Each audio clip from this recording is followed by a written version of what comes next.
Warm greetings friends. நான் ரேணுகா திருவேங்கடம். என்னுடைய எல்லா வீடியோக்களும் ஃபேமிலி லாவை மையப்படுத்தி படிக்கிற ஸ்டூடெண்ட்ஸ்க்கு ஹெல்ப் பண்ணுற விதத்தில் ஃபேமிலி லாஸில் இருக்கிற செக்ஷன்ஸ் எல்லாம் என்ன சொல்லுது, அது ரிலேட்டடான லேட்டஸ்ட் ஜட்ஜ்மெண்ட்ஸ் என்ன சொல்லுதுங்கிறத பற்றி தான் வெளியிட்டிருக்கிறேன். இந்த வீடியோஸை பார்த்துட்டு ஸ்டூடெண்ட்ஸ் வந்து ஒரு 2 மார்க் எக்ஸ்ட்ரா வாங்கினாலும் எனக்கு ரொம்ப சந்தோஷமா இருக்கும். கணவரும் கணவருடைய உறவினர்களும் மனைவியை பாடி ஷேமிங் பண்றதும், அதாவது அவங்க உருவத்தை கேலி பண்றதும், அதே மாதிரி அவங்க படிச்சிருக்காங்களா இல்லையா அந்த மாதிரி சந்தேகப்படுறதும் கொடுமையாகுமா, அதன் கீழ் மனைவி வந்து வழக்கு தாக்கல் செய்ய முடியுமா, ஒரு கிரிமினல் வழக்கு தாக்கல் செய்ய முடியுமா, ஒரு டொமஸ்டிக் வயலன்ஸ் வழக்கு தாக்கல் செய்ய முடியுமாங்கிறத பத்தி தான் பார்க்க போறோம். இந்த வழக்கு கேரளா உயர்நீதிமன்றத்துடைய ஒரு லேட்டஸ்ட் ஜட்ஜ்மெண்ட் தான் இது. இதுவும் 15th November 2024 அன்னைக்கு வெளியான தீர்ப்பு தான் இது. இந்த வழக்குல கணவன் மனைவிக்குள்ள பிரச்சனை, மனைவிய வந்து கணவனும் கணவருடைய மாமனா, கணவருடைய அப்பா, கணவருடைய அண்ணன் மனைவி எல்லாருமே சேர்ந்து குடும்பப்படுத்துறாங்க. மனைவி டொமஸ்டிக் வயலன்ஸின் கீழே, குடும்ப வன்முறை சட்டத்தின் கீழே ஒரு வழக்கு தாக்கல் செய்யறாங்க.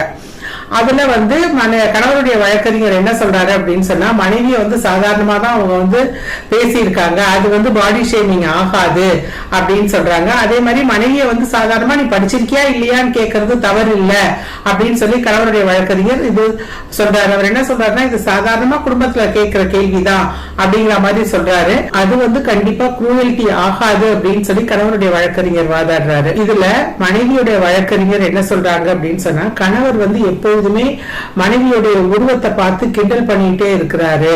நீ வந்து எனக்கு தகுதியானவளே இல்ல, நான் வேற யாரையாவது கல்யாணம் பண்ணியிருந்தா நல்லா இருந்திருக்கும், என்னுடைய உருவத்துக்கும் உன்னுடைய உருவத்துக்கும் சம்பந்தமே இல்லை அப்படின்னு சொல்லி இருக்கிறாரு. அதுவும் இல்லாம கணவனுடைய குடும்ப உறுப்பினர்கள் என்ன சொல்றாங்க அப்படின்னு சொன்னா, இந்த பையனுக்கு வேற யாராவது மனைவியா வந்திருந்தா நல்லா இருப்பாங்க, நீ வந்து இந்த பையனுக்கு சூட்டபிளாவே இல்ல, பொருத்தமாவே இல்ல அப்படின்னு சொல்லி ரொம்ப ஃப்ரீக்வெண்டா அந்த மனைவியை வந்து கிண்டல் பண்ணிட்டே இருந்திருக்காங்க. அது இல்லாம மனைவி வந்து டாக்டர், அவங்க இந்த மெடிக்கல் டிகிரியை நீ படிச்சுதான் வாங்கினியா, உண்மையாவே நீ வாங்கி இருக்கிறியா, நீ படிச்சிருக்கிறியா, உன்னோட சர்டிபிகேட் எல்லாம் கொடு அப்படின்னு சொல்லி அவங்க வந்து வெரிஃபை பண்ணி இருக்கிறாங்க.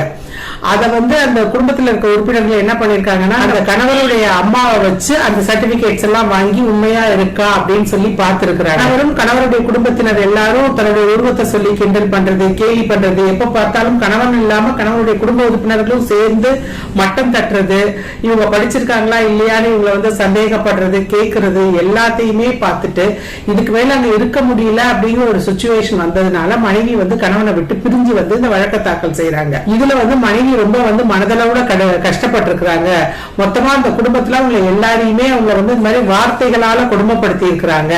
அதனால கண்டிப்பா இதுல வந்து கணவனுக்கு தண்டனை வேணும் அப்படின்னு சொல்லி மனைவியோட வழக்கறிஞர் வாதாடுறாரு. 2 பக்கத்து வாதங்களையும் கேட்டுட்டு கேரள உயர்நீதிமன்றம் என்ன சொல்லுது அப்படின்னு சொன்னா, கண்டிப்பா மனைவியோட உருவத்தை பத்தி கிண்டல் பண்றதும், மனைவி படிச்சிருக்காங்களா இல்லையான்னு சந்தேகப்படுறதும், சந்தேகப்பட்டு அவங்களை எக்ஸாமின் பண்றதும் கண்டிப்பா குரூவல்டி தான். குரூவல்டி அப்படிங்கிறது வந்து ஒரு பெண்ணை மனதளவுல கொடுமைப்படுத்தி அவங்க வந்து சூசைட் பண்ணிக்க தூண்டுறதுதான் குரூவல்டி. அதுவும் ஒரு விதமான குரூவல்டி தான். மனைவியோட உருவத்தை கிண்டல் பண்றதும், அவங்க படிச்சிருக்கீங்களா அப்படின்னு சொல்லி அவங்களோட மெடிக்கல் சர்டிபிகேட், மெடிக்கல் டிகிரியை படிச்சிருக்கீங்களான்னு சந்தேகப்படுறதும் குரூவல்டி தான். இது வந்து வில்ஃபுல்லா வேண்டுமென்றே இந்த மனைவியை வந்து கொடுமைப்படுத்துறதுக்காக கணவரும் கணவருடைய உறவினர்களும் செஞ்சதுதான் இது. இதுல வந்து மனைவி வந்து மென்டலா பிசிக்கலா அஃபெக்ட் ஆவாங்கன்னு தெரிஞ்சும் அவங்க வந்து வேணும்னுக்கே வில்ஃபுல்லா ஒரு கெட்ட இன்டென்ஷனோட பண்ணிருக்காங்க. இத வந்து IPC 498 வரவே வராதுன்னு சொல்லி வாதாடவே முடியாது, இது கண்டிப்பா குற்றம் தான் அப்படின்னு சொல்லி கணவர் தொடுத்த மேல்முறையீட்டை தள்ளுபடி செய்கிறது கேரளா உயர் நீதிமன்றம். இதுல இருந்து என்ன தெரியுது அப்படின்னு சொன்னா, ஒருத்தவங்களை அடிச்சு துன்புறுத்துறது மட்டும்தான் குரூவல்டி கிடையாது, வார்த்தைகளால அவங்களை துன்புறுத்துறதும் கண்டிப்பா வந்து அவங்களுக்கு மனவேதனையை கொடுக்கும் தெரிஞ்சதுக்கு அப்புறமும் துன்புறுத்துறதும் குரூவல்டி தான் அப்படிங்கிறது தெரியுது.